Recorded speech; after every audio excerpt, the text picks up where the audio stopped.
But now I've gone back to just the Zoom screen, and there's saying the meeting should start in a few seconds.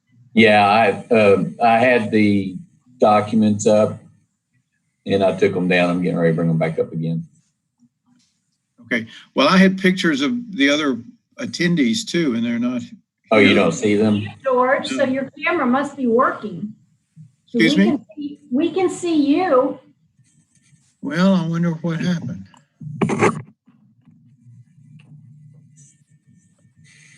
Let's see.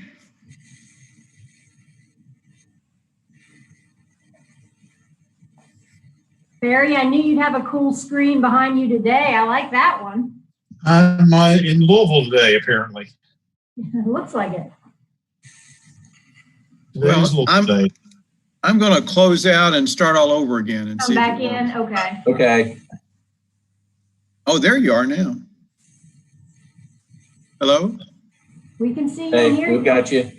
Okay, I've got you now. I don't know what Here's Gail. John, you're on now, but you're sideways. Gotcha. We're progressing. I don't know how you're sitting sideways sideways in your office, but now we see how they do dancing on the ceilings with movies and stuff. You just rotate the view. Joanna, Jerry, Gail, Steve, Katie. We're getting there. Well, y'all are in luck. I can't get my camera to work again. It worked fine yesterday. Okay, hang on, Jim. I'll go find Lydia.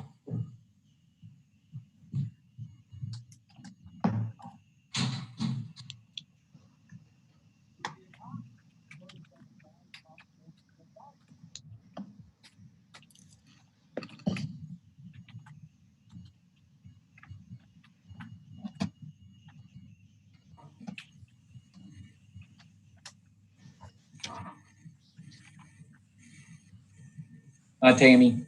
Hello. Sorry, I was a little bit late. Oh, you're fine. We aren't starting yet. Good.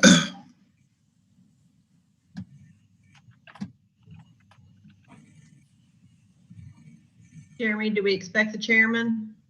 I haven't heard he's not going to be here. Okay, I had a meeting acceptance today for it, so hopefully he'll join us soon.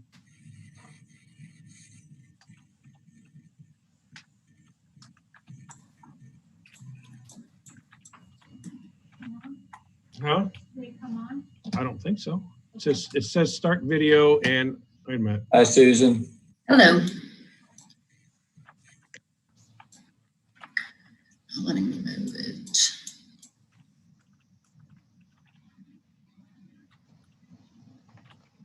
Hi, Phil.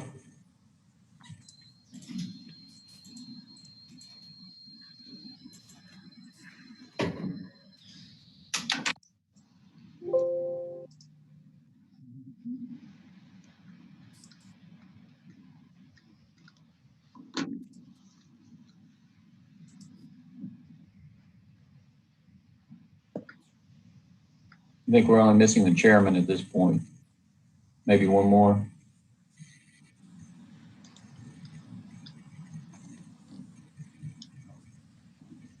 You're mute, Tracy. Yes, I'm counting 12 right now, so we're missing the chairman. Okay.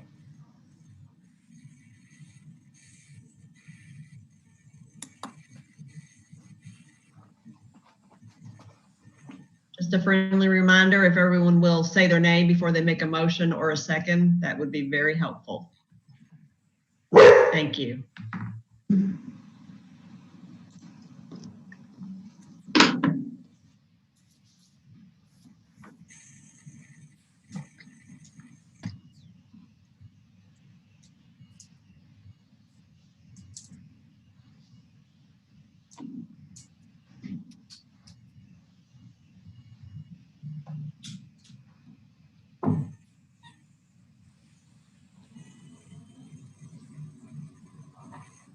I never knew what sensory overload was until COVID. All right, I've got four computer screens working at the same time. Same thing I did in finance, but we tested it yesterday. I know it's probably operator error. Well, but it should be. Barry, this is Wendy. I really like your background. I really dig thanks. that. Yeah, I was telling Lisa I was in downtown. I decided to be in downtown Louisville today. I was socially distancing.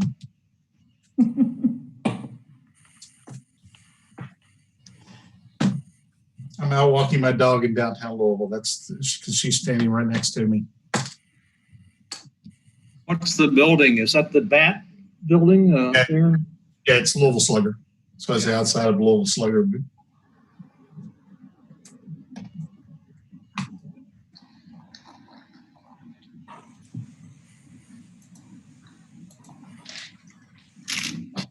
Is Market Street, I believe it is.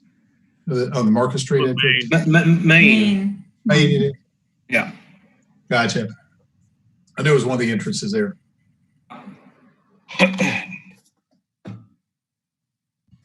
Okay, here's the chairman.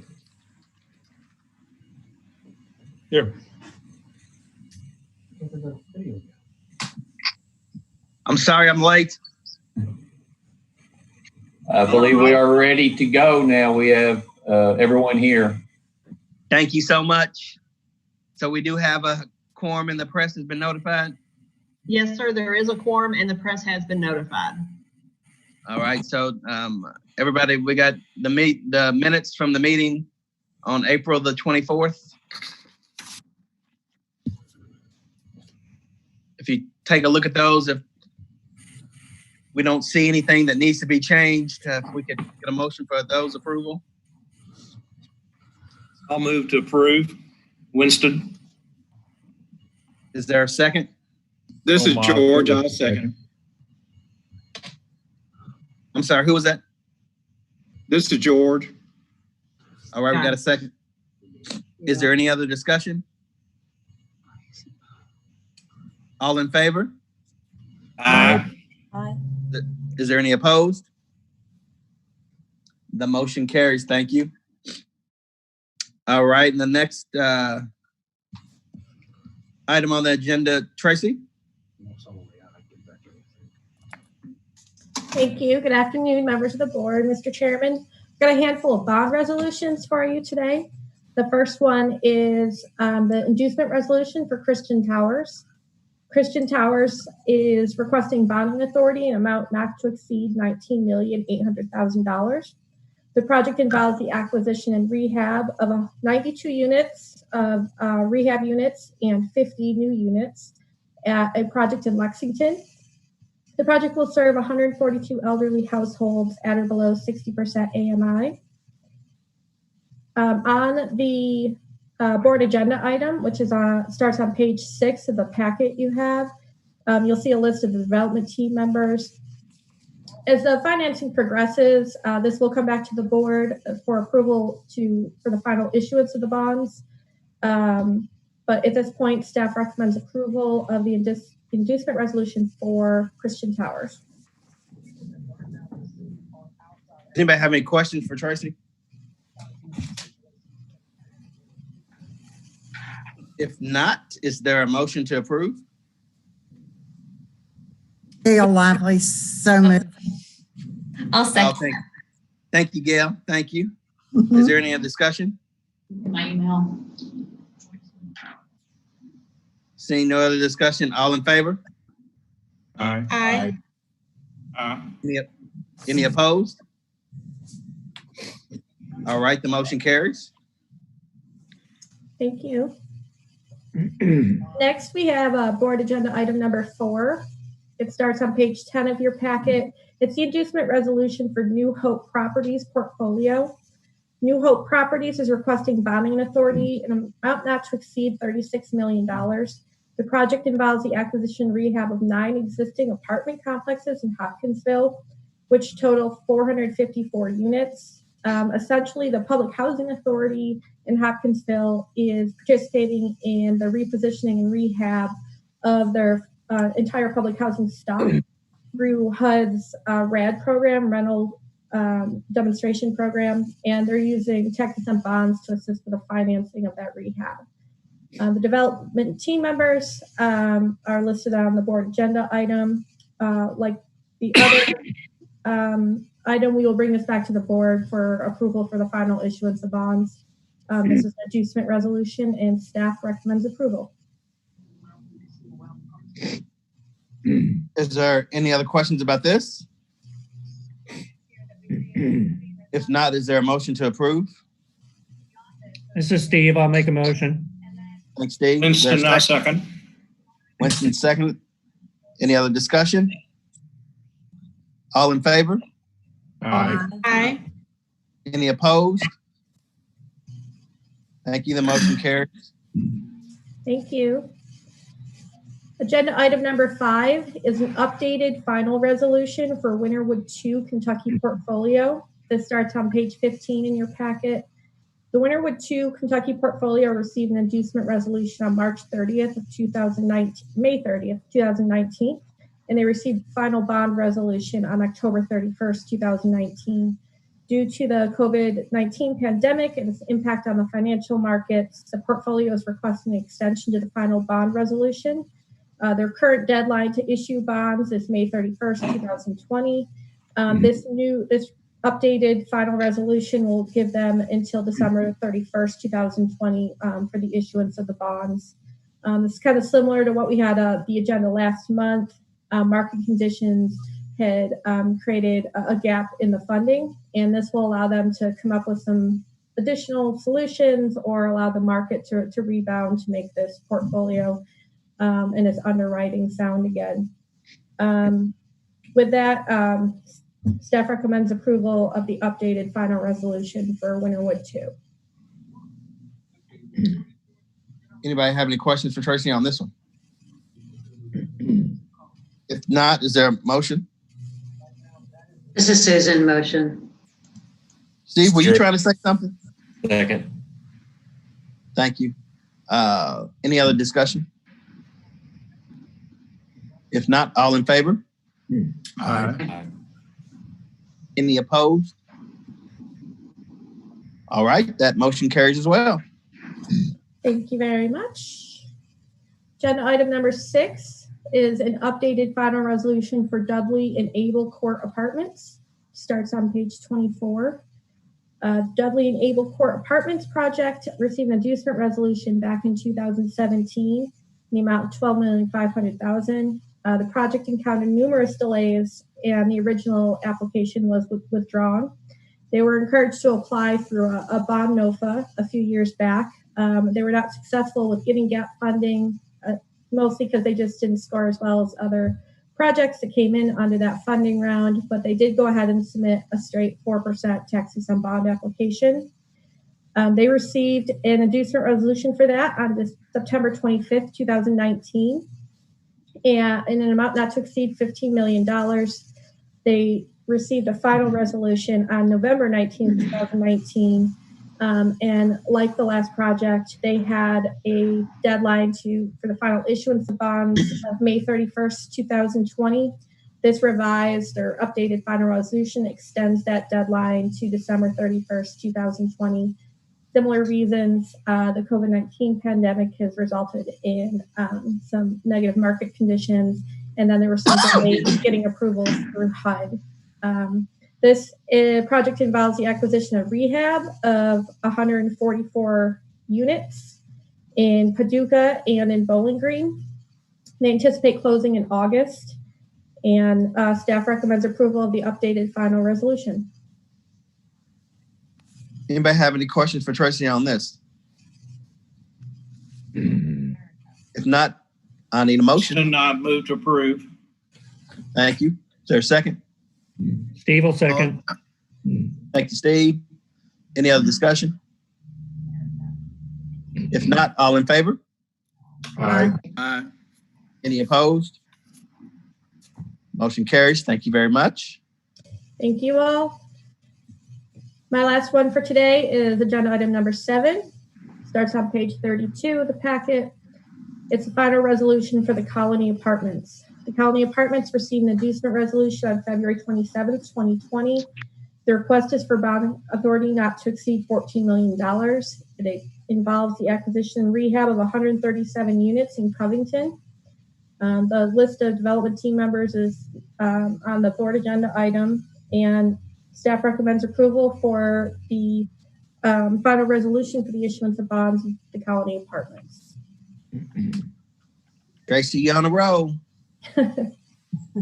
Any questions for Tracy? Seeing none, is there a motion? I'll move. This is George. Susan, this is second. Thank you, Susan. Any other discussion? All in favor? Aye. Aye. Any opposed? All right, that motion carries. Thank you, everyone. Thank you. Jeremy, what we got next? I can't see. There we go. Mr. Davidson. Corporate planning presentation, and I believe Gail is going to introduce this first. Okay.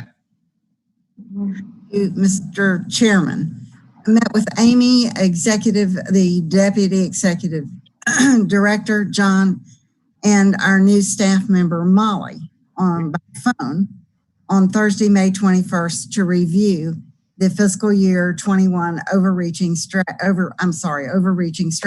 At the time, we discussed the progress of all the teams toward their business goals for fiscal ending June 20th. So pleased with the progress of the staff toward achieving the goals for fiscal 2020, and especially in light of all we've all had to contend with during the business operations sort of shutdown.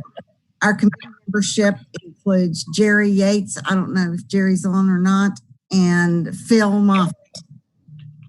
Phil, I think you're there. We plan to meet in August as a committee, and I look forward to sharing with the committee and the board the strategies and how the staff completed the fiscal year. We reviewed the fiscal year 21 draft for the new fiscal year 2021. The strategies will be effective on July the 1st for the new fiscal year. So John, I would like to ask you, if you would, to present the strategies, and we'll talk after that or answer any questions that any of you may have. John? Thank you, Ms. Lively, for your introduction. Good afternoon, Mr. Chairman, members of the board. Today, I'm presenting board agenda item number 8, fiscal year 21 planning. This begins on page 39 of your board packet. And as many of you know, over the last several fiscal years, the corporation is focused on providing services and support to our partners and clients while increasing revenue and so additionally, we had the decision to withdraw from the state pension at hand, and that's allowed us to focus on completing several internal reviews to run more efficiently, and in many cases, with fewer staff. So as you'll see here, we have a very rigorous planning process that starts with a cost revenue analysis highlighted on the slide for each program and each internal service area that we operate. This allows us to understand how much it costs us to deliver services both internally and externally. All of these plans are aligned that you will hear about today. You'll hear about the overarching strategies. You will also see and hear about the business plans and scorecards and how we track progress toward those strategies, the allocation plan, the operating budget, and finally, the enterprise risk management plan, which I'll come back in the fall and talk about. If you wouldn't mind to move to the next slide. All of these are weaved together by the corporate strategies, which I'll be presenting today. Wendy Smith will be presenting the allocation plan, and Jim Statler will be presenting the operating budget for your all's review and adoption today.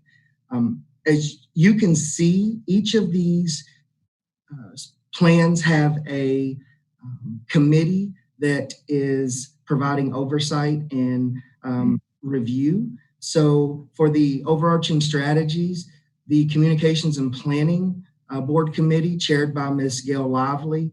The allocation plan is reviewed by the Programs and Policy committee chaired by Mr. Barry Knopfsinger. And the operating budget is reviewed by the Finance Committee and chaired by Mr. Stephen Brunson. I want to thank each of you for your time and service. Jeremy, if you'll move to the next slide. Thank you. Our overarching strategies guide the corporation's financial production, our programs, direction, and our business operations. So our fiscal 21 overarching strategies mirror our fiscal 20 strategies. We're still committed to serving with a purpose, being flexible in responding to financial risk, providing holistic housing solutions, and sustaining and advancing core competencies. I'd like to highlight a couple of each of these specifically and go into a little more detail. In strategy 1, serving with a purpose, there's a continued focus on helping house Kentuckians through our programming. That's what we do. There's a special emphasis in assisting our neighbors as we recover from the COVID-19 crisis. Wendy is going to talk a little bit about the allocation plan and present it, and you will see there's some additional funding through the CARES Act that Kentucky received as a result of this pandemic. And we'll walk through how those dollars will be deployed in response to the COVID pandemic. The second strategy, we are continued to focus on being flexible and managing risk. I mentioned it earlier, but the decision to remain in the state pension system and its impact on our partners, our staff, and our business operation are something we're constantly looking at. You'll see that in strategy 2. Strategy 3, providing holistic housing solutions. We do this by prioritizing and evaluating new programs and products to make certain that we're still able to afford them fiscally. And finally, last but not least, strategy 4, sustaining and advancing core competencies. We continue our focus on developing staff internally and planning for succession when turnover occurs. We're improving our processes and documenting those. We're also cultivating leaders within, and you will see in the proposed operating budget for fiscal 21 a few key positions that have actually been budgeted for, because we have some individuals in key positions that are eligible for retirement in the next 12 to 24 months. We want to ensure that we're cultivating talent, ensuring that we're retaining exceptional talent, and then going out and hiring new talent for the future. Jeremy, if you'll move to the next slide. Thank you. I'd like to end my presentation on the fiscal 21 planning process by showing you the department and corporate scorecards. This is the way that we track progress on each of those overarching strategies mentioned before. This is our current corporate scorecard, and you will see that every department has a target or metric and goal that is tracked quarterly. The executive management team reviews this on a quarterly basis, and it is also posted for all staff to see in the spirit of transparency and communication. So I want to highlight just a couple of these metrics. These are around financial and production metrics. We also have housing program metrics, and you don't see it on this slide, but we also have business operation metrics that are tracked and reported on to make sure we're achieving the strategies that we set out to achieve. So first, you will see single family loan volume for single family. This year, it's $450 million.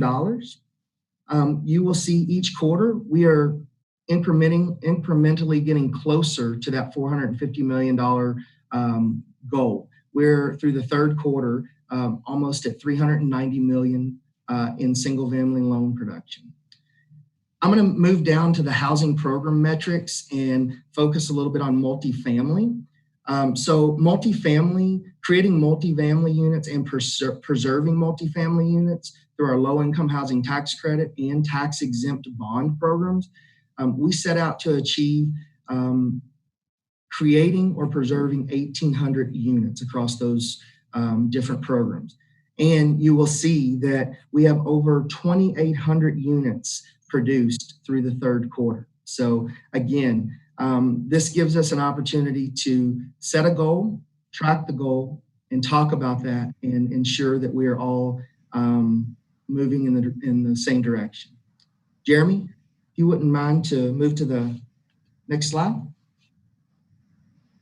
Finally, I'd like to note a couple of other accomplishments for the fiscal year. First, you will see the 950 loans serviced per employee in our loan servicing department. That is a testament to the staff and team there. This is a result of automating processes and identifying efficiencies.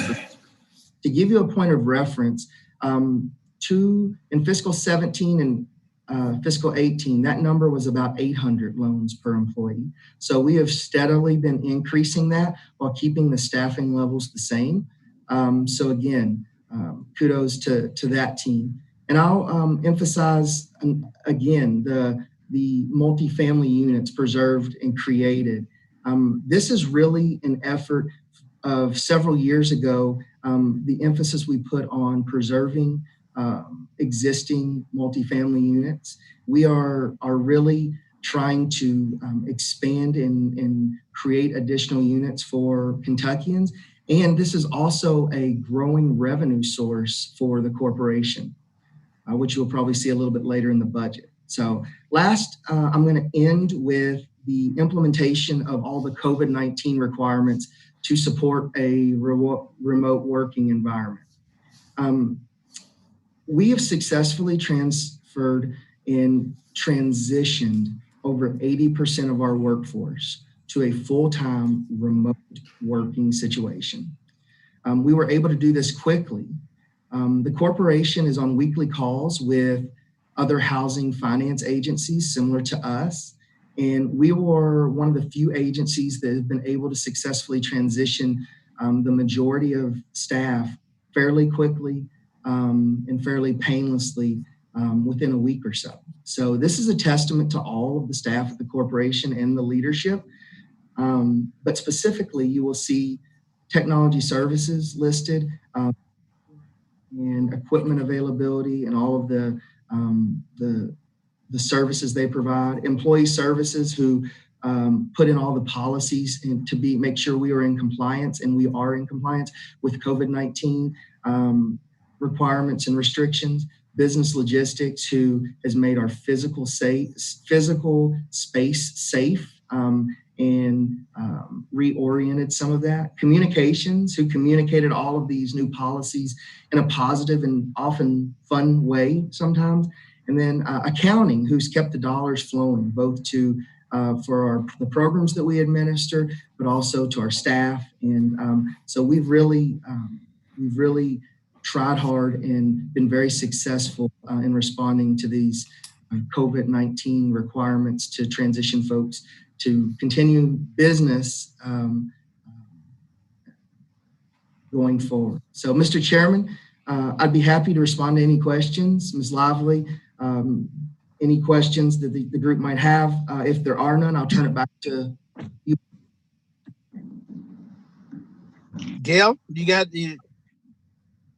No, we talked at length about the new board members, and perhaps we should delve a little deeper into what some of these things mean. And I believe Amy and John and Molly and I are willing and ready to do that in our September board meeting.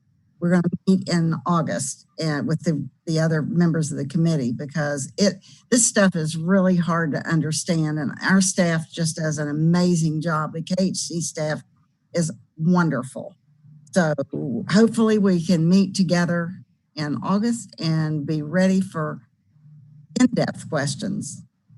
Well, I just thank everybody for the work on this. I mean, like I said, this nothing like this happens without a lot of behind the scenes, a lot of hard work, and just from the staff, from Phil, you and Gail, just thanks for all the time that you allocated as well. And but that's one of the things, in my opinion, that makes this organization special. Is it's about the people, and we are very fortunate to have a wonderful staff, and we have a wonderful board, you know, excluding the chairman. Everybody else gets it done. So I just appreciate everybody. Thank you, Mr. Chairman. It's a great staff, no question. Does anybody have any questions, comments on this? If not, like I said, we'll be more in depth at a future board meeting. And if there's none, we can continue to move.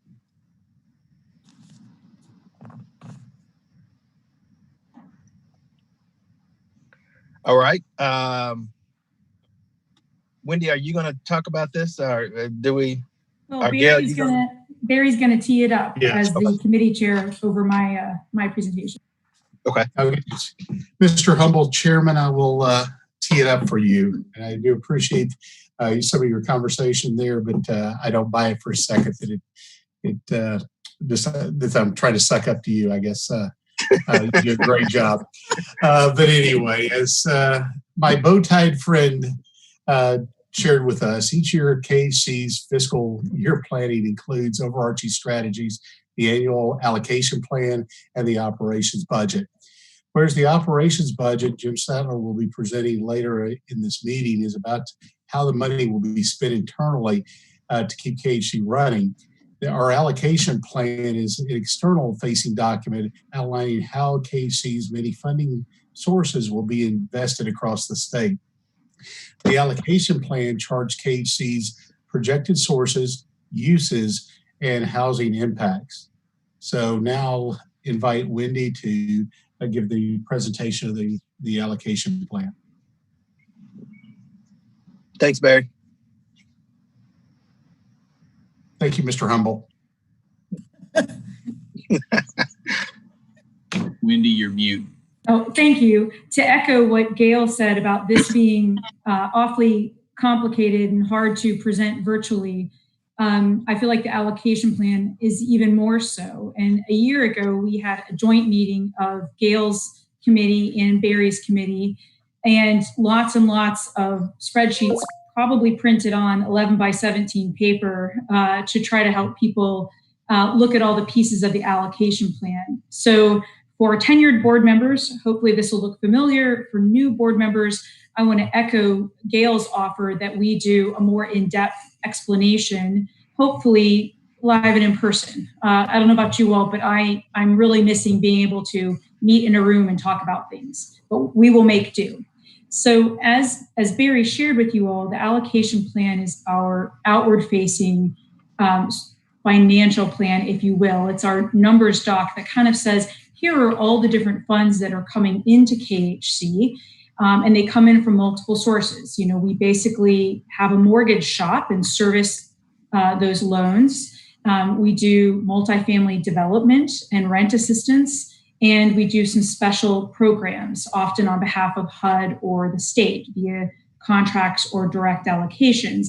And we make admin, we make fees, or we just generate, gains from the secondary market. So all these funds come into KHC, and while we have our operating budget that Jim's going to go over with you, we also, we are mission-based, and we have to kind of lay out our map for what we think what sources we think we will allocate to what. You can go to the next slide, Jeremy. So again, this allocation plan does not chart how we pay staff. It charts how we're going to invest across Kentucky, and really falls into a couple buckets. Formula allocations from the federal government, competitive awards that we've gotten from the federal government, some contracts, one big one with the federal government and some small ones with the state, and then where we internally generate funds for ourselves. And so we take this information and plug it into a ton of spreadsheets that John Davidson's team has to work and rework and tweak. And then we ask him to change it more, or different sources come in. And we have, for the board's sake, distilled this into there are 3 spreadsheets. They'll look like tables for you all. One is our impact across the state, then all of the sources that we receive, and then all of the uses. Yes, next slide, that's great. And you might have to shrink it a little bit, Jeremy. And again, this is a distillation, although it's really, it's too big really for the Zoom platform. I don't know if you can zoom in a tiny bit, Jeremy, like maybe to 80, 85.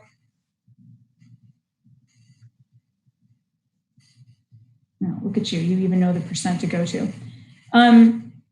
So the main, so again, this is a summary roll-up spreadsheet that has somewhere between 10 and 15 subsidiary schedules that back it up.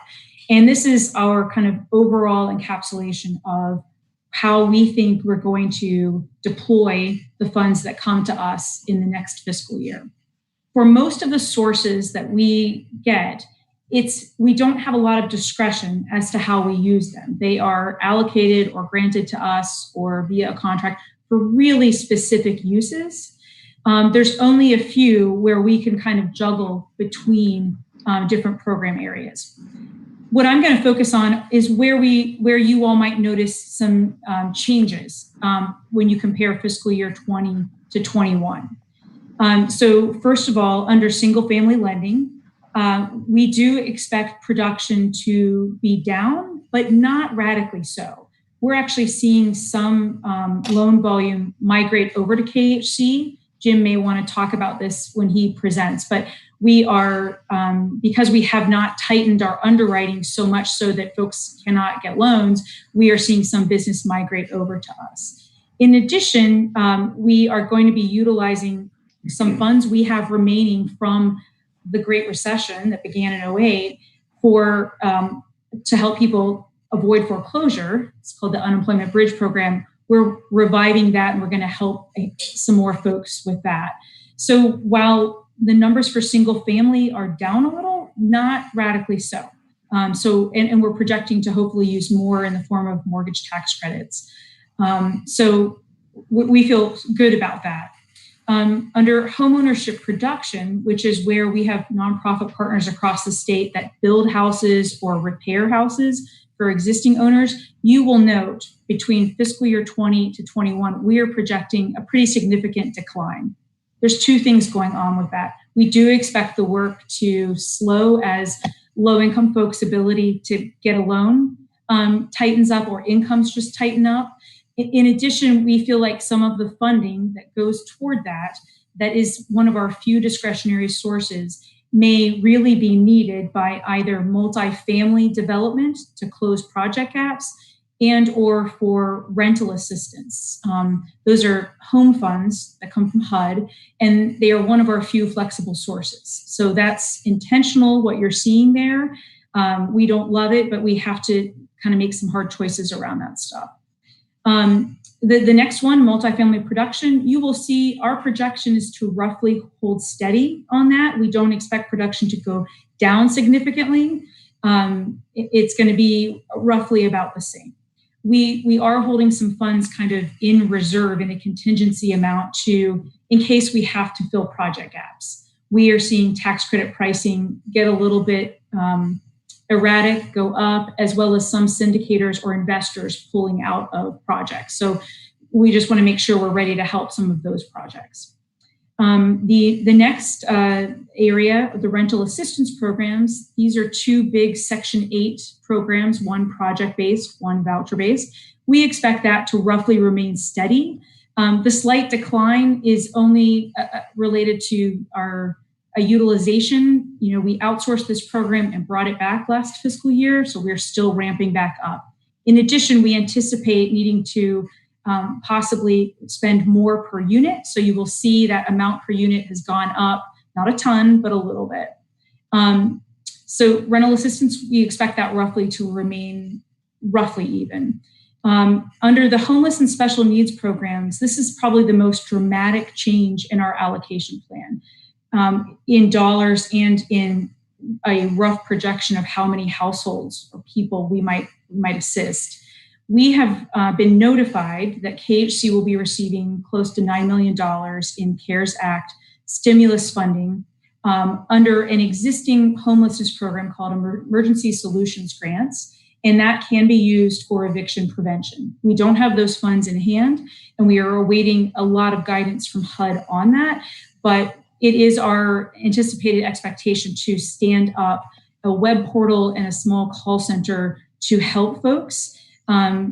and then partner with our existing partners. Because this funding represents a 360% increase over traditional year funding, we do expect that we will need to help partners. They will not be able to digest much money and help this many households as quickly as will be needed once eviction moratoriums lift. So that's pretty notable. I'll pause there in case anybody has questions, but that's probably, in terms of the allocation plan, the biggest change. The rest of our programs aren't changing radically.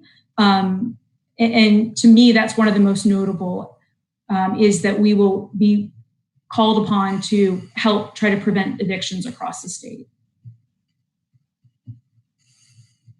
Any questions before I move on? Thanks. And I promise I'm not going to go through this whole thing with you, but the next two slides are basically the more detailed, but not fully detailed schedule of our sources. And then the third one table is the uses. So these sources are, where do all of these funds come from that we are investing in the impact I just shared with you? And if you'll scroll down one more, Jeremy.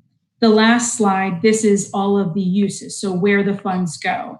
And we included these. You all deserve this detail. I don't intend to try to go over it all via Zoom, but I wanted to make sure you all understood, like, we start with our sources and then how we intend to do the uses. And then that translates to what is the impact across the state in terms of households or individuals assisted or units built or rehabbed. Again, it's a lot of detail. So many different funding sources come through KHC. We wear a lot of hats as an entity. Again, I'm wary of trying to go through all of this detail over Zoom, but I'm willing to entertain questions that you all have, or if new board members want to do a one-on-one call and talk in detail, I'm more than happy to do that. I love wonking out on this stuff.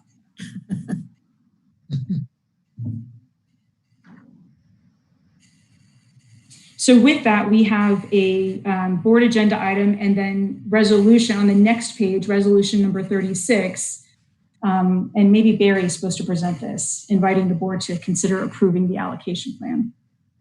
I ditto what you just said, Wendy, but I think that's what I was supposed to say.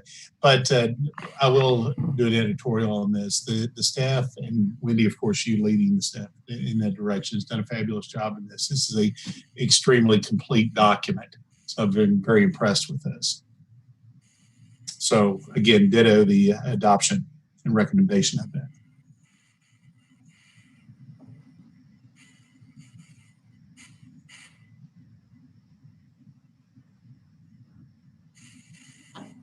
So I think we need to be on the next page, Jeremy. Not bringing this to the board for a vote. Well, we are. That's, I think Barry was kind of saying Jeremy, that. do we need to vote now? That's my recommendation. Yeah, that's my recommendation. Is that a motion to we approve need a that? motion? Do we need, is there, Barry, are you making the motion? Who, we have? No, we need a motion. I recommend it, so I don't think we can. Okay. Make the Is there, motion. Susan, does anybody have any motion. questions for this? No, sorry. If there are no questions, is there a motion? Susan, motion. Thank you, Susan. Is there a second? Katie Smith, seconds. Thank you, Katie. Any other discussion? All in favor? Aye. Aye. And this is All right. Susanna Leidinger. I need to abstain. Can you Sure. give the reason why you're abstaining, Tammy? Because my organization participates in these various funds. Thank you. So noted. Okay. Do we need to take another vote or are we good? We should be good. We're good. All right. Moving forward.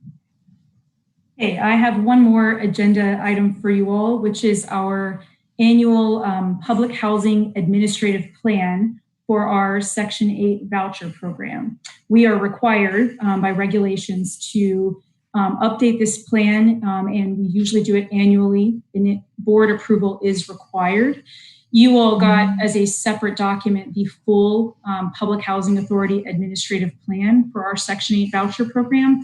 But Jeremy, if you'll go to the next slide, it could be even one more. There's a summary. Yes, thank you. That's perfect. I thought I would highlight for you, there are just a few changes. The most important one for some of our specialized vouchers is that we have expanded our leasing jurisdiction. I'll get just a tiny bit wonky with you all, but try to keep it high level. We, as the Public Housing Authority for Kentucky, have always operated our Section 8 program in the 87 counties where there is not a local housing authority to operate a Section 8 program, or the local housing authority has chosen not to do Section 8, only to do actually physically owned units. So, that's always been sort of just a cordial agreement, a courtesy, kind of respecting their territory. There is nothing that prohibits us from serving the entire state, but it would make sense for us to focus on serving those counties that don't have a public housing authority. However, we have recently, in the last year and a half, competitively sought and won 2 new batches of Section 8 vouchers for specific populations. One is Family Unification Program vouchers, which is youth aging out of foster care and or families who cannot reunify or cannot stay together, where housing is a driving factor in that inability to reunify or remain unified.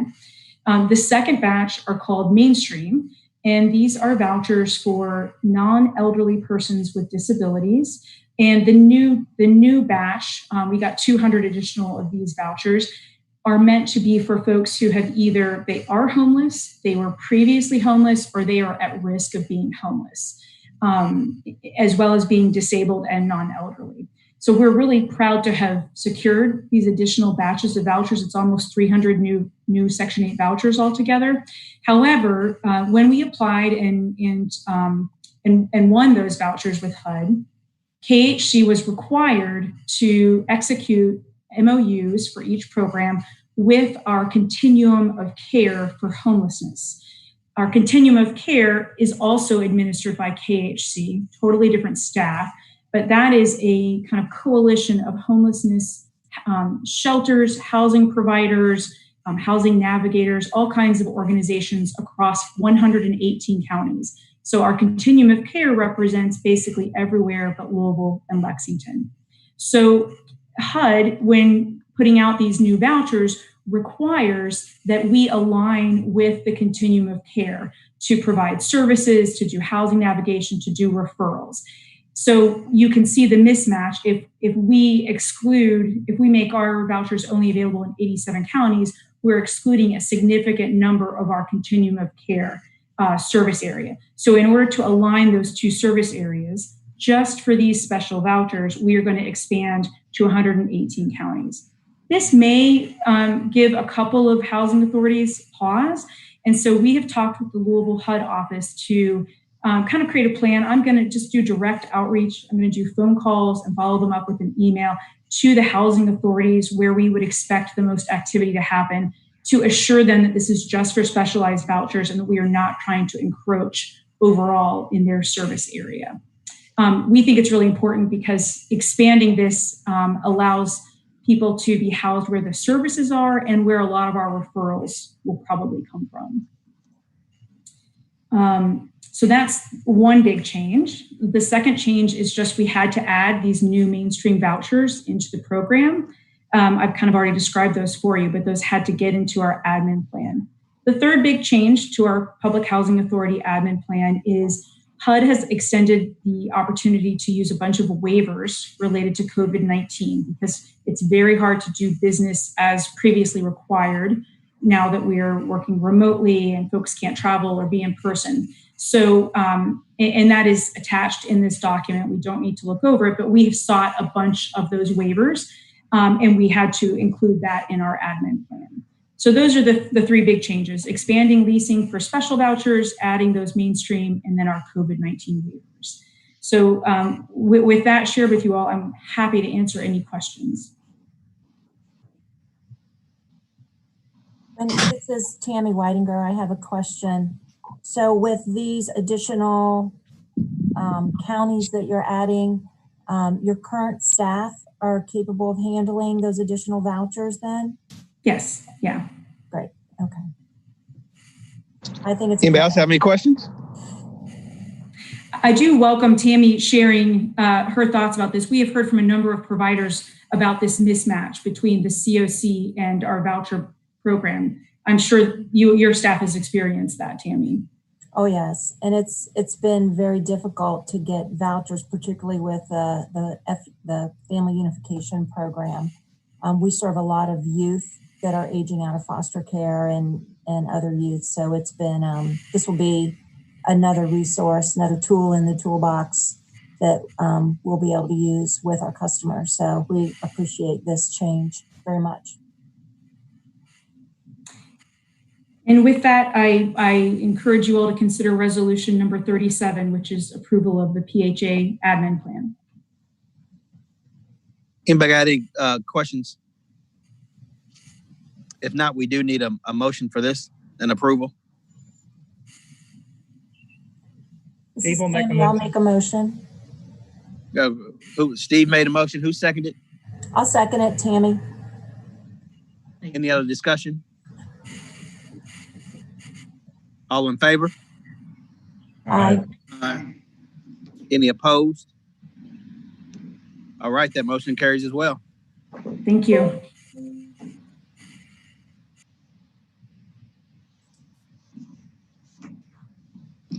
Kevin is next. I believe Steve is going to introduce this. Okay.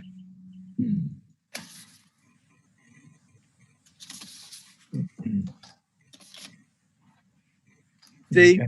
Yeah. Thank you, Mr. Chairman. This is the Finance Committee report. The Finance Committee of KHC Board of Directors met virtually at 10 a.m. on Thursday, May the 21st. Kevin Field, our internal auditor, led off the meeting with a presentation of the fiscal year 2021 annual internal audit plan. And at this time, I'd like Kevin to present the highlights of that plan. Thank you, Mr. Brunson. So agenda item number 8 also includes for your consideration resolution number 28 for the approval of the annual internal audit plan for upcoming fiscal year 2021. And as I explained during the Finance Committee meeting or presentation, that the plan itself is designed to provide the board with a summary of the internal audit projects which we plan to perform during fiscal year 2021. These audit projects are broken down into or cover operational and programmatic areas, as well as external audit support and our quality assurance reviews. So page 5 here pretty much outlines or details the projects that will be included in the audit plan for 2021. Again, you can see the external audit support for the control testing on the annual financial statement.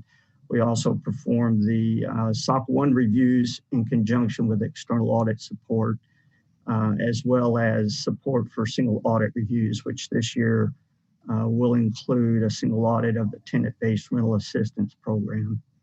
Below that are the quality assurance reviews. Again, those cover both rental assistance programs, the tenant-based and the project-based.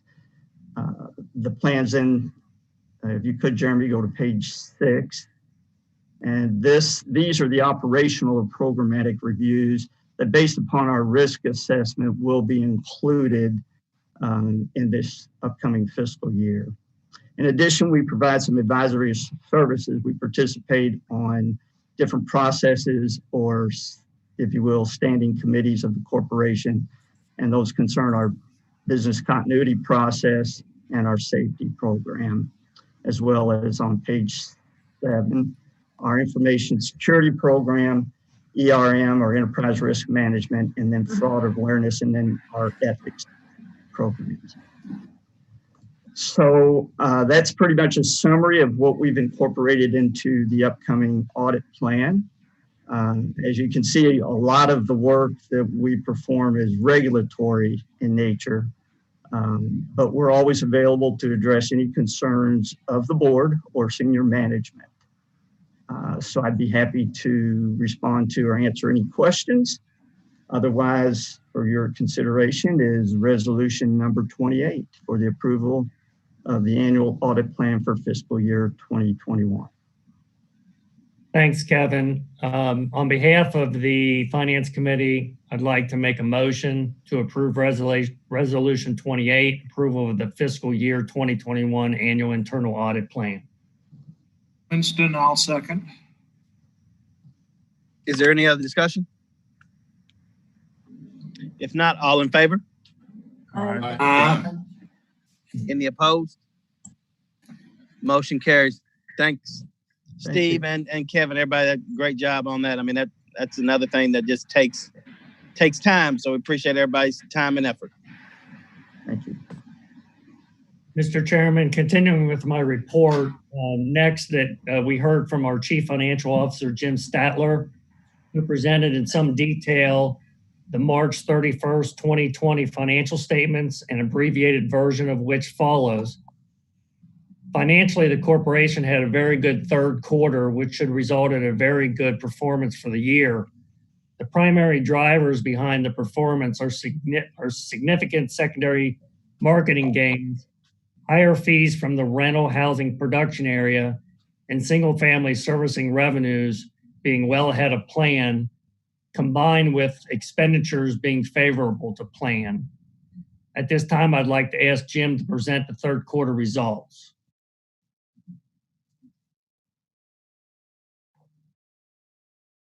Jim, you're on mute. Come on now, Stat. I heard myself just fine. Well, that's never been a problem. Come on. Even long distance, huh, Mr. Chairman? This is agenda item number 8, D-2. It's not actionable. It's just an update on the financial performance of the company through the third quarter. If you look at the first chart, and I've got some navigation aids, I'm going to be bouncing around a little bit, but hopefully the letters will keep us in focus. I'm going to target item B, which is our net worth or net position at the end of the third quarter. And you can see that we've picked up from $325,000 in June, and our net worth is now at $357,000, or a 9.6% increase. That's all due to earnings, which we're going to look at in just a second. But we've had, like Mr. Brunson said, a very good 3 quarters so far, and the fourth quarter looks pretty much just as good. So it's been a pretty successful year, and we'll touch a little bit more of that on the budget. Looking at line C, that's the service for others. That's off balance sheet. That is an income generator that does not go down to our total footings, if you will. It's not considered an asset for reporting purposes, but sure does generate a lot of income for not being an asset. And you can see that it grew 9% for the year, for the 9 months, excuse me, from $2.2 billion to $2.4 billion. And then the income that comes off of that is a function of what the weighted average servicing fee is. We've talked about this in meetings past. The target is higher than the 32.5 basis points that it is today. We started the year at 33.3, gave up a little servicing fee, 0.8 basis points. And as we've discussed in the past, we can tune our cash secondary marketing gains at the expense or the benefit of that weighted average servicing fee. And what's happened is, and we'll look at it in just a second, the capital markets are just paying giant fees and purchase prices for our Ginnie Mae pools, and they're paying more for the pools and the extra servicing fee or yield in them than we think that servicing fee is worth. And so we're essentially selling, in addition to yield on these pools, occasionally we're selling servicing fee rights as well. And so that will cause the weighted average going forward to be less, but we've essentially cashed out more than the value of that annuity in the current year. So really, really good 3 months. And it's reflected there in the strength of the balance sheet as well as the size of the servicing portfolio. Looking at the next chart, this is a chart that the veterans of the group are familiar with, and the The red line or the red bar is the total servicing that we have as an organization. This is it's a 20-year look. And you can see how going into 2010, we were growing in the early 2000s. And then the Great Recession hit and we backtracked a little bit. And then you can see in 2014 and 15, started picking up the servicing portfolio off balance sheet. And the black line is how much debt we've been carrying. And it roughly parallels the amount of assets that are on the balance sheet. So you can see that most of our earnings potential from a servicing standpoint resides off balance sheet. So that causes some of our performance numbers to actually look very good because we're making all this money. We're making it on assets that don't show up on the balance sheet. Also, as I have discussed in the last couple of years, or maybe year and a half, the growth rate of the red bars has turned from concave to convex, and that means it's plateauing, if you will. It's harder to continue to grow the portfolio as fast as we have in the past because it's simply gotten so big that the payoffs in the portfolio are preventing it from growing so fast. And this is not unusual. We're up to just short of $3 billion, and it is convexing just a little bit, but it's still growing and should be throwing off some profits going forward.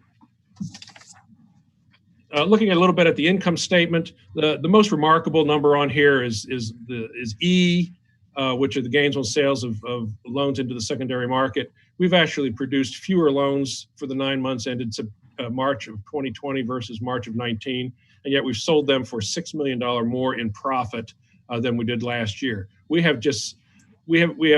auction our pools off one day a month, and I joked with Lisa. I said it's the only day I really have to work hard, but I work hard most days, but that day I really have to work hard. And we basically auction off our pools, and we build the pools such that they will maximize in price. And we've just gotten some super performance on them this year. And all things being equal, if you look at the 9 months ended 19 versus 20, the line that stands out is that line, and that falls all the way through to the bottom line. We've accomplished those extra gains without increasing significantly our expenses. And in fact, our overall expenses have dropped a little bit. And so all of that is flushing right down to the bottom line and just makes for a good first 9 months. If you look at line F on that schedule, you can see the G&A expenses dropped from 21.8 down to $20 million. That is despite a $1 million charge we took in the third quarter to cover potential COVID-19 exposures in the servicing portfolio. That's in the G&A expense. So that means that it's actually picked up $2.7 million relative to last year without that $1 million. Almost all of that is the accounting for pensions. And it's a complicated set of rules that we have to go through. And so year to date in 2020, we've actually expensed $2.8 million less in pension expense, although we have still paid the same amount in. And it's just accounting. It includes the amortization of the unfunded liability and the nuances of how that has to feed. But the point of this statement, if you look down at line G, is that we've improved the bottom line with things that we control by about $8 million. And so it's just really been a team effort front to back. And we've held expenses in check and we've got the revenue up there. So we've had a bang up year so far. This is where funds go and where they come from. The significant thing here is H, where we funded $430 million in loans and only had to borrow $282 million to accomplish that. And we have a very cyclical make loans and then sell them, make loans and then sell them. And so it's a very rough sawtooth, and there's 12 teeth for the year, for each, representing one of the months. But what this indicates is we're able to use internal resources each month to fund more loans and having to rely on borrowed funds less each month. And so as those numbers continue to grow, it's just a continued use of an accumulation of internal resources and the need to the non-need, if you will, to have to borrow money on a temporary basis to warehouse the loan. So that's also a good news report as well. Looking a little bit budget versus actual, line I, which is the $1,493,542, that is how much our revenues have exceeded, not counting the secondary marketing gains and interest income and a couple of other items. That's how much our revenues have beaten budget so far this year. And if you look up the column just a little bit, the two items that stand out and and what was highlighted in Mr. Brunson's introduction to this set of reports. Servicing fee income is up $942,000 versus budget for the first 9 months. That variance should continue into the fourth quarter. And rental production fees are $384,000 above budget. And I believe those are going to continue into the fourth quarter as well. And so we're going to hang on to those favorable variances. And that's obviously good news as well. And that's revenue enhancement without expending extra expenses. If you look at line J, our expenses are ahead $770,000 vis-a-vis the budget. Most of that we're going to give back in the fourth quarter, and we'll see that on the next chart. That 770 you can see is the bottom line of the fourth column here. This is where the budget is over and under on the expenditure side. You'll see that total salaries and employee. Go back to where you were, Jeremy, please. There we go. At the bottom of that schedule is that 770. There you go. And if you look at line K, you'll see that in total salaries and employee benefits is $726,000 favorable to variance. Most of that variance will come back, will be given back in the fourth quarter based on accrued salaries and benefits at fiscal year end. We switched from a semi-monthly payroll to a bi-weekly, and on June 30th, we will have 12 days of pay and benefits incurred but not paid. That will get accrued and eliminate most of that $726,000. If you go to line L, foreclosure costs and release fees, this has come up a couple times during the year. That's mostly due to a reclassification of some of the HUD claim proceeds. The beneficiary of this increase to the negative side on the operating account is the Housing Assistance Fund, or the HAF, which is receiving, I think, $500,000 to $600,000 more interest this year than was anticipated at the beginning. Liquidation shortfall, line M, that's $104,000 unfavorable. 50 of that is an accounting error, but notwithstanding that, there is $54,000 to $60,000 of negative variance there, and that is a function of, again, mostly FHA payoffs. And there's an anomaly that happens when FHA payoffs when you're servicing Ginnie Mae pools that creates something called liquidation shortfall. It's factored into the efficacy and the overall profitability of Ginnie Mae servicing. This is where some of the negative side of that shows up. If you look at line N, which is the other big variance to budget, occupancy expenses, we're going to give some of that back in the fourth quarter. That is the maintenance and replacement of the physical plant here, and we're doing some work here in the fourth quarter that we had not gotten done for the first three. So some of that will be given back. Overall, for the year, we'll be between $1.25 and $1.5 million favorable to variance, which I'll chalk that up to being a pretty good year.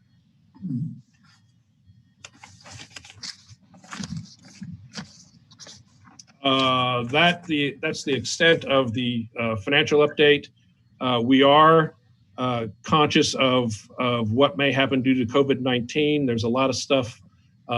Very little of it was reflected in the first 9 months, except for that $1 million charge. We'll look again at June 30th to see if we have to make any additional provisions of anticipated losses or costs associated with that. We're going to cover some of it in the budget coming up, but COVID-19, the big thing, and it didn't show up yet in the first 9 months or first 3 quarters of the year, but going forward is a liquidity crunch that we're going to face toward the end of the year. And that's pretty much the story going forward. It didn't show up yet in the first 9 months of the year, but we are with loan payment forbearance. We are experiencing curtailments in mortgage collections, not draconian, but they're out there, and it's going to cost us a little bit going forward. And so we'll cover that in the next section. Thanks, Jim. Board, the final item for the Finance Committee's agenda at the May 21st meeting was to review and recommend for approval the KHC fiscal 2021 schedule. And at this time, I'd like Jim, if he could, to present the budget to the full board. Thank you, Mr. Brunson. There are 2 resolutions that need to be acted on today, or that we'd like to have acted on today. One is the approval of the actual budget, and then one of the budgeted operating expenses. And keep that in mind, then I'll point out exactly where the differentiations are. Stopping there, if you would, Jeremy, at the top of this schedule is the Budget Committee. I'd like to thank in front of the board all the members of the committee. I get to present it, but I didn't do much on it except look at it and ask a bunch of questions. But there's an awful lot of work that goes through, a lot of coordination, a lot of people pushing and pulling, and it's a very healthy exercise. And we came out with what I think is a very good budget.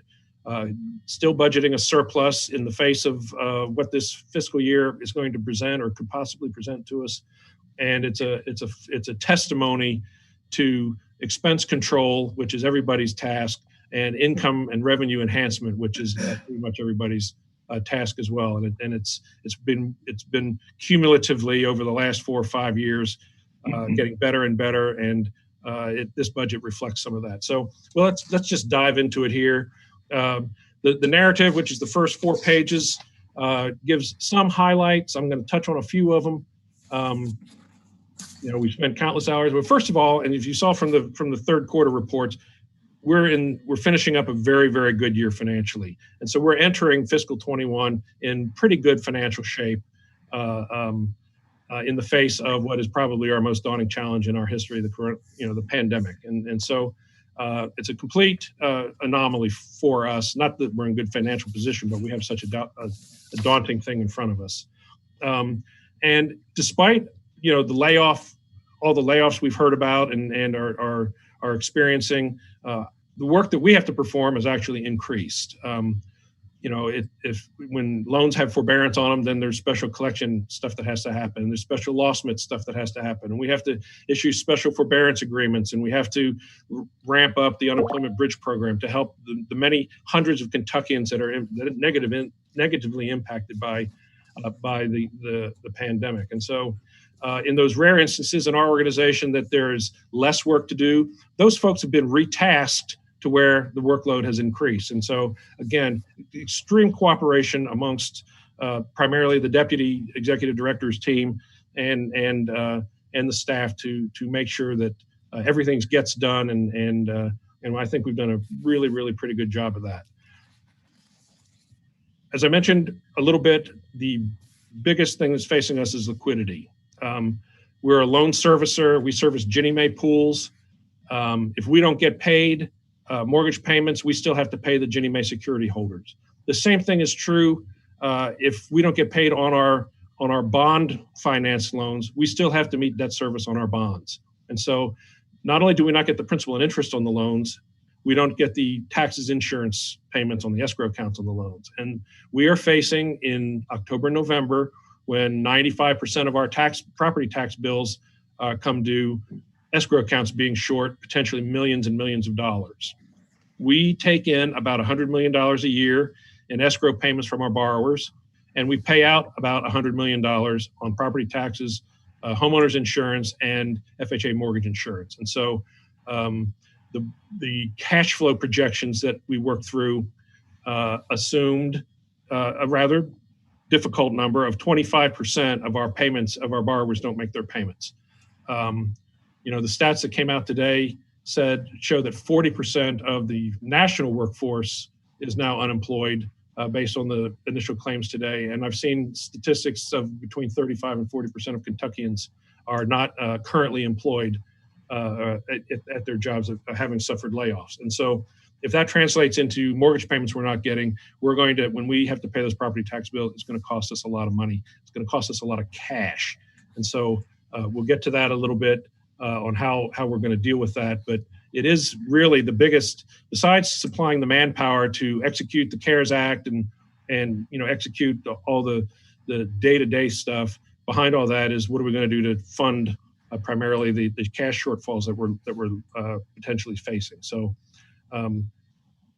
these are mostly temporary issues. They're timing issues, but on October 15th, it's going to be a now issue, and that's why we have to have the liquidity and really plan for that.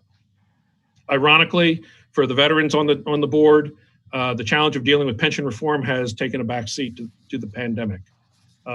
And equally ironically is some of the funds that we have set aside for potentially withdrawing from the pension plan are available now to meet some of the other liquidity issues that are going to be facing us. So I'd rather be lucky than good, but we are, again, entering the fiscal 21 in reasonably good financial shape.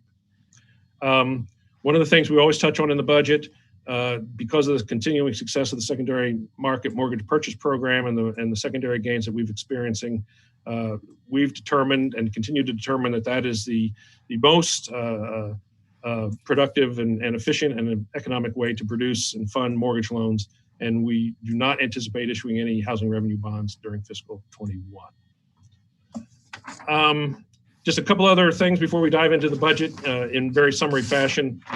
The budget also provides for continued funding of some necessary cyclical infrastructure expenditures.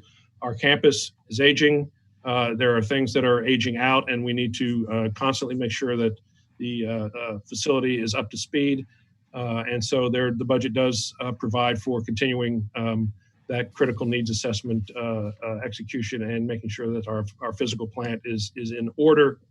Cybersecurity and system redundancy continue to be high priorities in the fiscal 21 budget.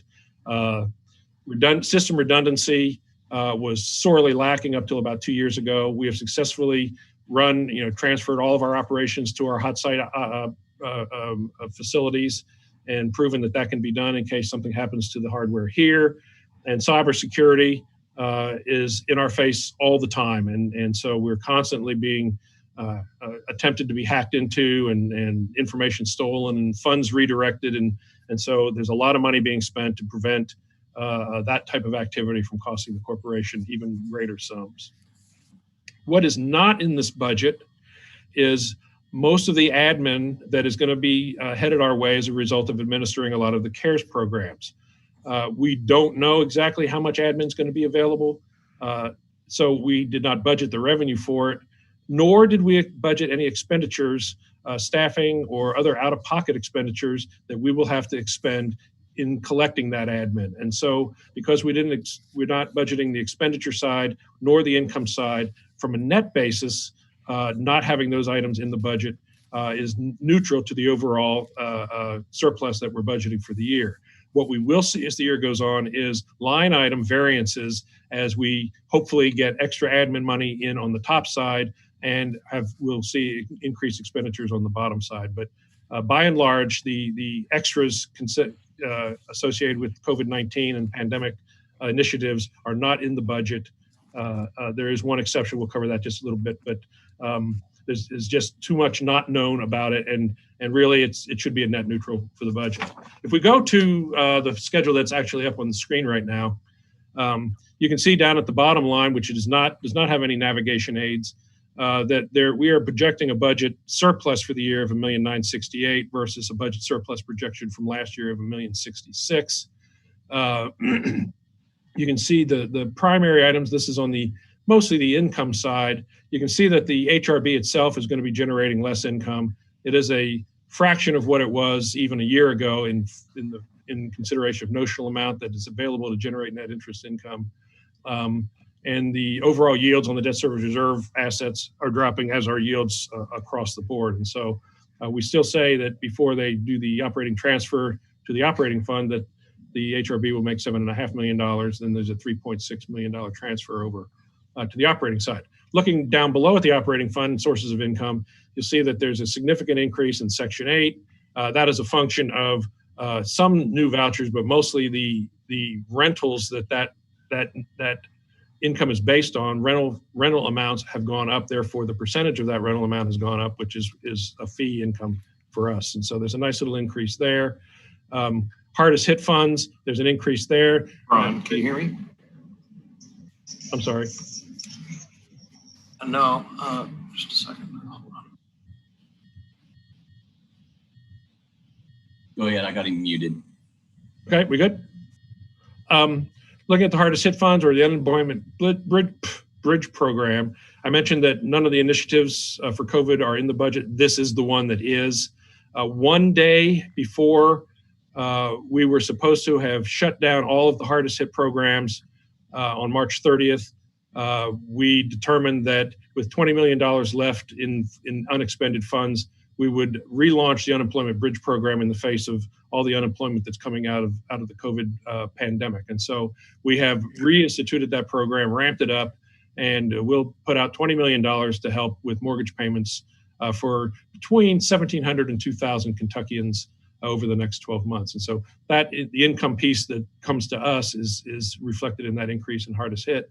You'll see the loan servicing fees are budgeted lower this year. There are servicing fees is a cash basis number, not an accrual basis number, with payments not coming in. There are servicing fees not going to be coming in, even though the portfolio is projected to grow a little bit for the year over last year. We don't think we're going to get as much servicing fees that we'll be able to record. On the good side, rental production fees, which is the multifamily product that we have out there, there's a $1.7 million increase or $1.6 million increase budget to budget, which is obviously good news and just a continuing the track record of growth and how profitable that particular effort is. Not only is that effort profitable from a financial standpoint, but it also puts a lot more units out there available for in the affordable housing arena. And home ownership fees are budgeted slightly lower as well. Last year's budget was based on $450 million production. This year it's $400 million production. We do not have the benefit of the Fannie Mae program going into fiscal 21 that we had in fiscal 20. We're trying to make that up using enhanced FHA lending, but with as many uncertainties as we have going forward, we've decided to base the budget on $400 million in production, which results in slightly lower fees. This schedule that we've just talked about is one of the two schedules that are in the two resolutions. And this is that is the resolution adopting the budget. And we'll get to the resolutions after my full presentation. If we go to the next page, please, Jeremy. Thank you.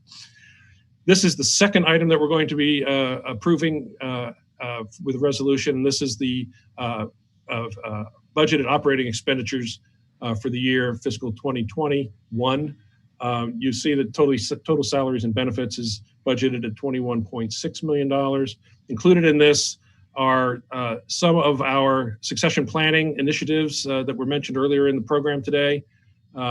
We are looking to hire some replacements for critical positions that we don't see being promotable into, if those are true words, from existing staff. And so we are consciously looking at folks that are approaching retirement age, that have a wealth of core knowledge and institutional knowledge, and we're trying to find folks that we can groom to have succession with minimal impact to the company.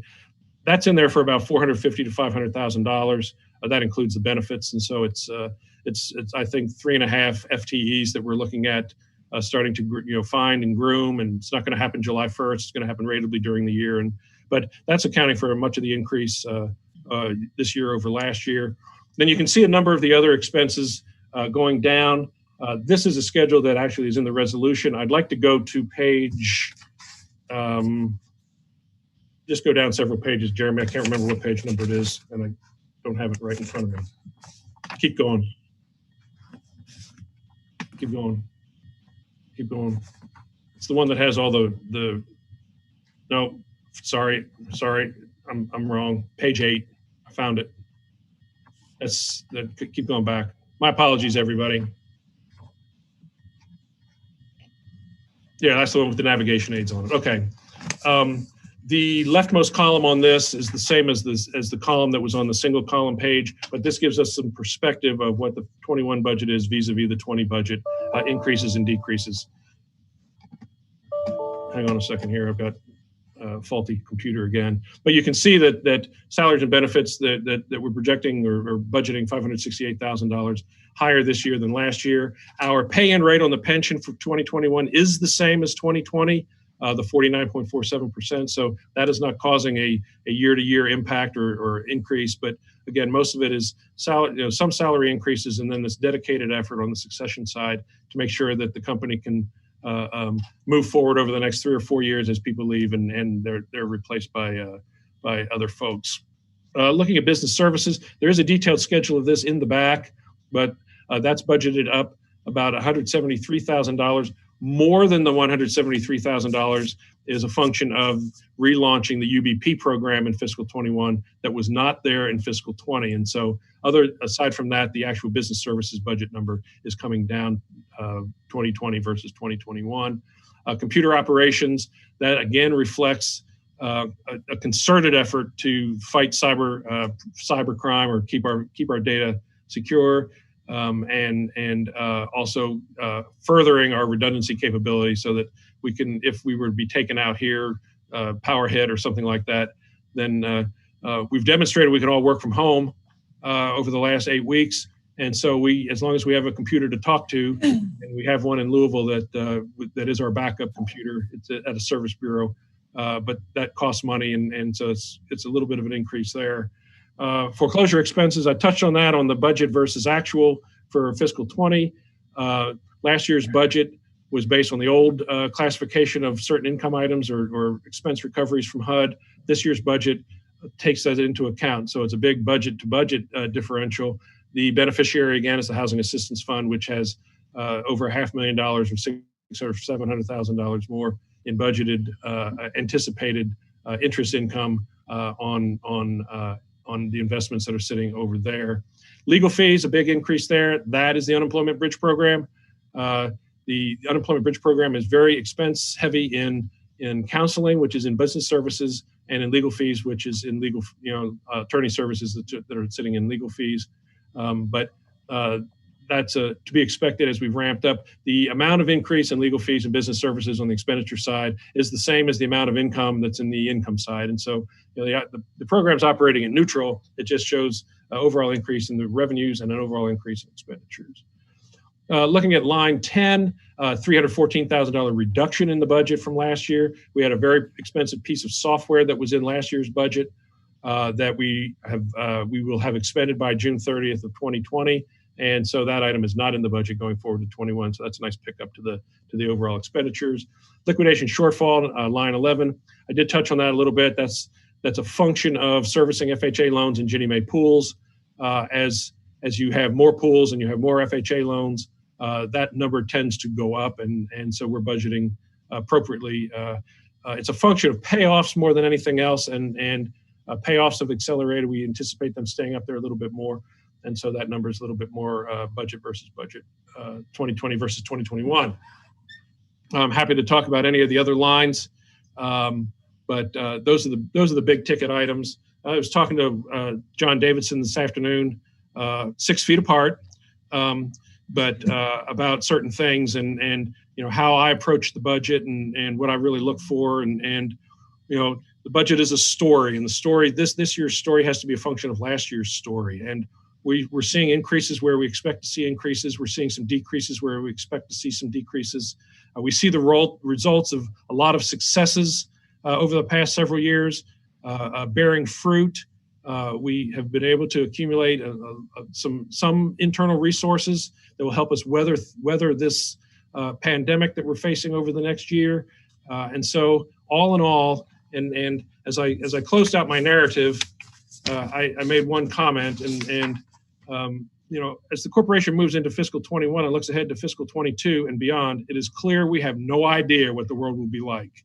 And so I take great comfort in knowing that we have a strong board of interested folks and capable folks, strong executive management of strong folks and capable folks, and an amazing workforce that we've been able to put this group of 220 people together, and that really we've developed synergies that allow us to look at something that we have absolutely no idea what we're going to face and be reasonably confident that we'll face it successfully. And so that's the budget. I'll turn it back over to you, Mr. Brunson, and I'm here to answer any questions that anybody might have. Thanks, Jim. Does anybody have any questions for Jim?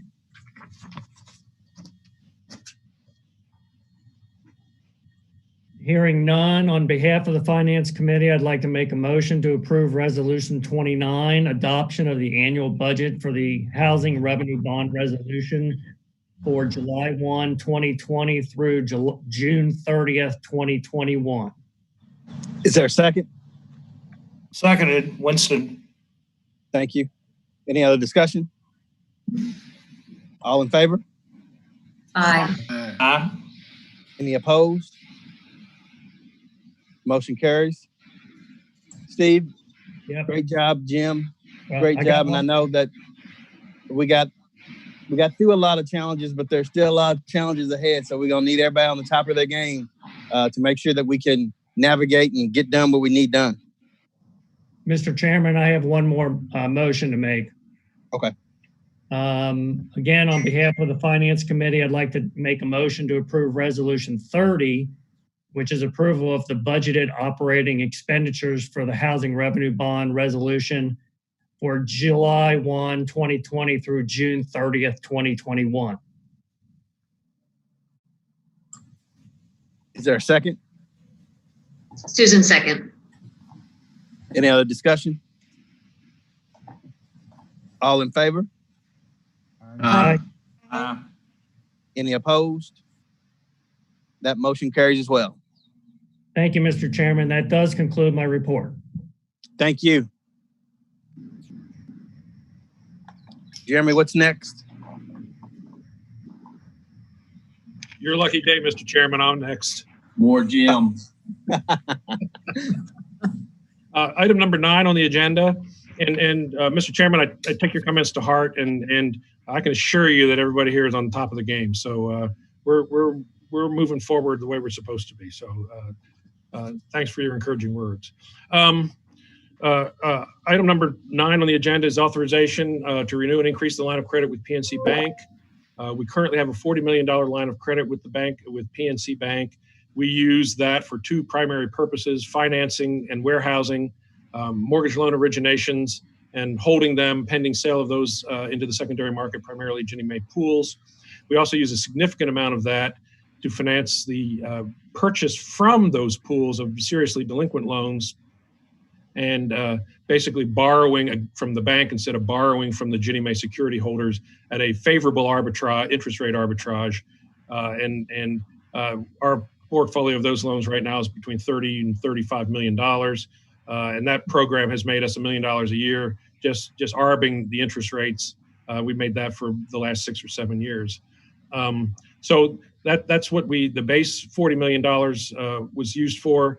When I saw the specter of what was going to happen, potentially happen, if we did not get 25% of our T&I payments on our mortgages, and we did not get 25% of our P&I, and at the same time having to shell out property taxes and homeowners insurance premiums and FHA mortgage insurance premiums, as well as meeting the monthly debt service on the Ginnie Mae pools that we service, and then the semi-annual debt service on the bonds that we have outstanding.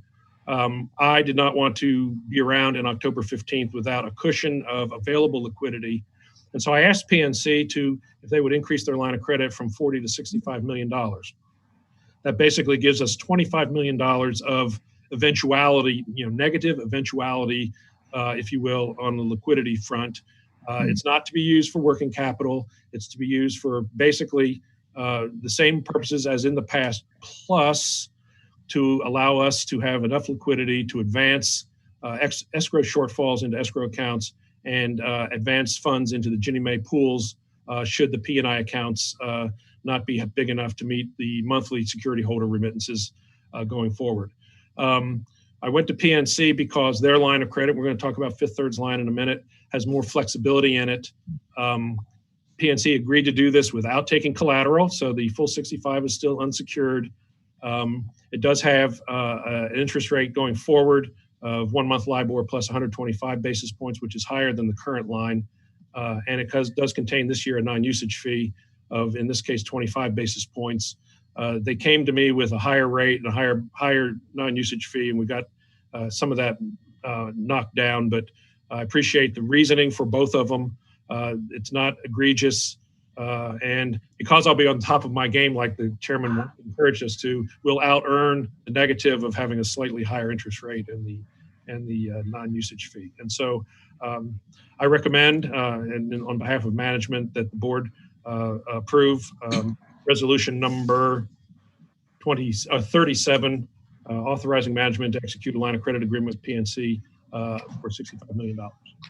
Now, let me ask you something. Is that increase to 65? Is that a short term, or is that going to be going forward or are we just utilizing that for this time frame? Are we looking to that new line amount is going to be 65 going forward? No, I would ratchet it back. I mean, depending on how all this stuff shakes out, and I'm not saying that we'll get rid of it in 1 year, but we have sufficient resources to provide liquidity for some of the distress that we're going to be facing.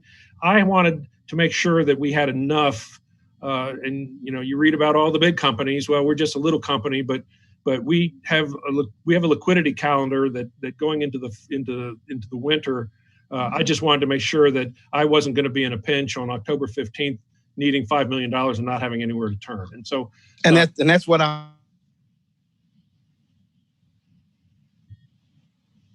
increase that forever. That's just looks like a short term kind of thing. What we may be anticipating that could happen. We want to be prepared for that, but 40 million is where it's been and where we think it still needs to be. But so I was just saying, right. How long is this going to be?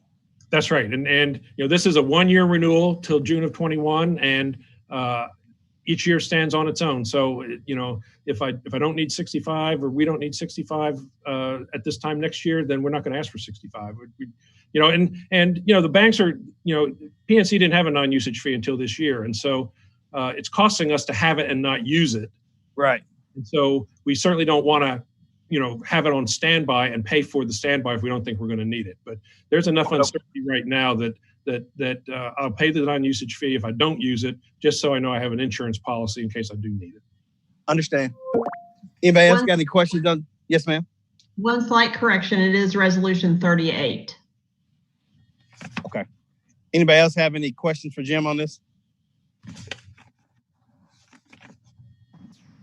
If not, is there a motion to approve? He will make a motion. Is there a second? Second, Gail. Any other discussion? All in favor? Aye. Aye. Any opposed? All right, the motion carries. I think I'm still up here, Mr. Chairman. Sorry. Agenda item number 10 is requesting authorization to renew the line of credit with Fifth Third Bank. We have a $25 million line of credit with Fifth Third. It's currently priced at 60 bips. Excuse me, it's currently priced at 47 bips over rounded 1 month LIBOR with a 15 basis point non-usage fee. They came back this year with a bump of 13 bips up to 60 bips. And retain their 15 basis point non-usage fee. We use this facility for essentially the same thing. It is not as flexible as the PNC line, which is why I went to PNC for the liquidity line first, and they came through. We cannot borrow as much on the Fifth Third line for the delinquent loan buyout program that we have going, and so rather than try to bump that up, we left it at $25 million. They are the same terms and conditions except a slight increase in the overall rate. I like to have two banks, keeps them honest, kind of, and no offense to you bankers, but I think it's good to have a soundboard, two soundboards on what's going on in the market. We had a special executive committee meeting at the end of March when all hell broke loose on the muni bond refinancing market, and so things are moving fast and furious on certain days, and so to have these two lines of credit out there, I think it serves the corporation well. And the management recommends approval of, I guess, agenda item number 39, which is the renewal of the line of credit with Fifth Third Bank. I think it's very prudent to have two banks. Anybody got any questions for Jim? Seeing none, is there a motion to approve? I move to approve. Winston. Susan, second. Any other discussion? All in favor? Aye. Aye. Any opposed? All right, that motion carries as well. Thank you. Agenda item number 11, and this is my final agenda item, Mr. Chairman. We're bringing back to the board the authorization to enter into personal service contracts with various real estate agencies and brokers to provide marketing of real estate owned. This resolution was tabled last month, pending a additional effort to be more inclusive of our realtor base. It was re-RFP'd. There were specific initiatives through numerous of our partners and through one of our employees who is well entrenched in some of the minority groups, not just African American, but the Hispanic and some of the African communities as well. As a result of that RFPing, we added 6 realtors to our realtor base, 4 of whom are minority realtors. And so I'm happy that initiative resulted in a little bit more diversification in our realtor base. And at this time, I recommend approval of the now 34 realtors that are on the list, as opposed to the 28 that were on there last month, and just a little bit more representative of our population base. All right. Any questions for Jim? If not, is there a motion to approve? Phil Moffitt with the motion. Thank you, Mr. Moffitt. Is there a second? Steve will second. Is there any other discussion? All in favor? Aye. Aye. Any opposed? Motion carries. And thank you for that additional effort. And I'm glad that we were able to get some new and a more diverse group. So that's very appreciated. And I think that's more reflective of the Commonwealth. Thank you, Mr. Chairman. And I'm done. Thank you, everybody, for your patience. I know it's been a long agenda. All right, Jeremy, what we got?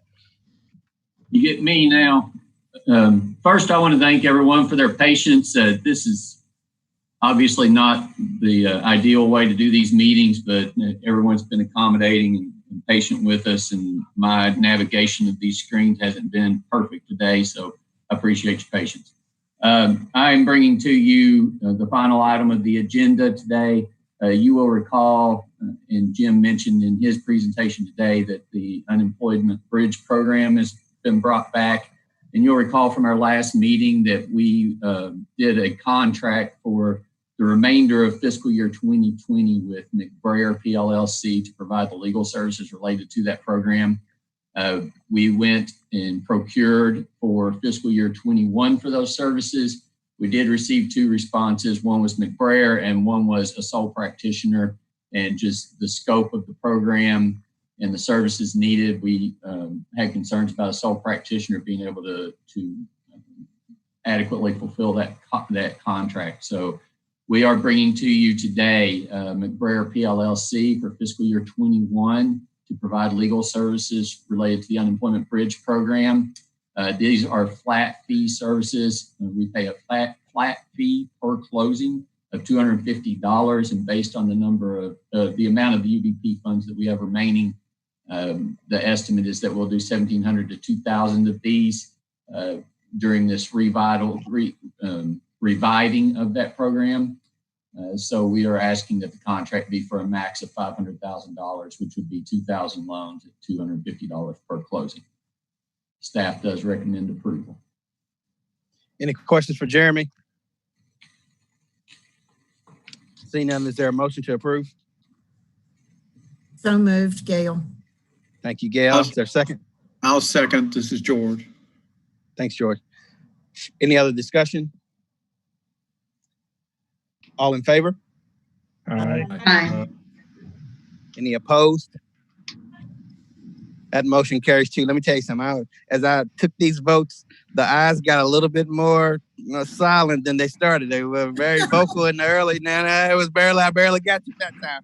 So I know everybody's tired, but I appreciate you hanging in. Like I said, may not be, these meetings are different and we're still able to take care of the business. So I just appreciate everybody being here and everybody's patience. do we have anything else that needs to be addressed? Lisa, do you have anything? Mr. Chairman, if I may, if the board would indulge me for just a minute, I will try to be fast. But considering that this is probably the last board meeting that we'll have of fiscal year 2020, I did just want to take a moment to thank the board for going on this journey with us. First, we're all caught up in the pension, and you scheduled extra meetings with us and met with us and gave us additional time to then have all of that tabled as we moved into the reality of the coronavirus. So thank you, board, so much for your support, your flexibility, your working through all of this with us. We could not do it without you. I also would like to say very quickly, thank you to the executive management team.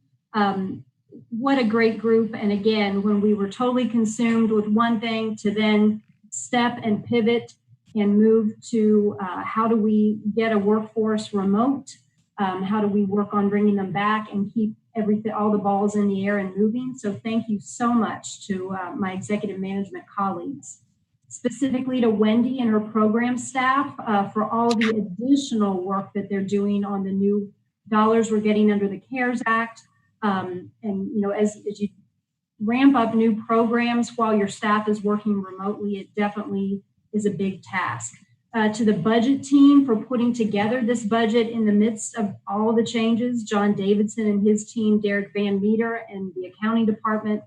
And then most specifically, I would really like to give a shout out of appreciation and recognition to Jim Statler. He really was shouldering the burden of everything we were doing with the pension and looking at those numbers, working with our outside actuaries, putting in huge amounts of time with that, not to mention putting the budget together to then have the world entirely change and to be able to, again, step and pivot so adroitly. We could not have weathered this year without you, Jim, and we appreciate you very, very much. So again, thank you all. It's been a great, even though we've got 1 month left, but a great fiscal year. And thank you, Mr. Chairman, for the time to recognize the important work that our staff is doing. We appreciate your supportive comments also. Thank you, Lisa, for those words. And like I said, man, it's your leadership and just the team effort of everyone there, and including the board. It's an organization is only as good as the people in the organization, and we are very fortunate to have quality people and people that care about KC and people that care about Kentucky. And just thank you, and thank you again, Lisa. Does anybody else have anything else that they want to address or say? If not, is there a motion to adjourn? So moved. Is there a second? Second. All right. Hey, thanks everybody. Everybody have a good weekend.